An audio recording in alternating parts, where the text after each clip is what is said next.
Ku danna mana subscribe sannan ku danna alamar ƙararrawa domin samun sababbin shirye-shiryenmu na Kannywood Radio.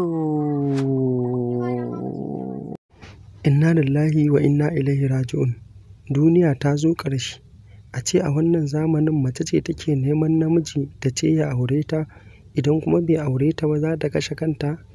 Allah ya magance mana irin wannan bala'e-bala'en da suke faruwa a wannan zamanin. Wata budurwa ta bayyana cewa ita a cikin wannan duniyar babu namijin da ta ga ya yi mata kuma za ta iya auren shi idan ba a dogon ja ba. Wannan budurwa kamar da wasa ta bayyana wannan abu a cikin shafinta na Facebook, inda abin ya yi ta yawo a cikin duniya.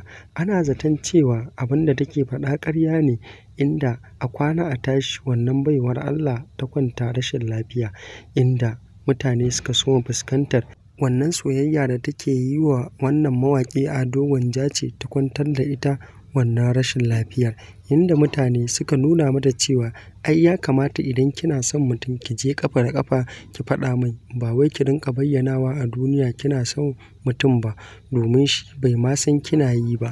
To jama'a, ku ji wannan soyayya mara dalili wanda shi bai ma san ana yi ba take yi, wai shi ne sanadiyyar da har zai kwantar da ita rashin lafiya. Allah ya yaye mana wannan irin abubuwa da suke faruwa a wannan zamanin namu.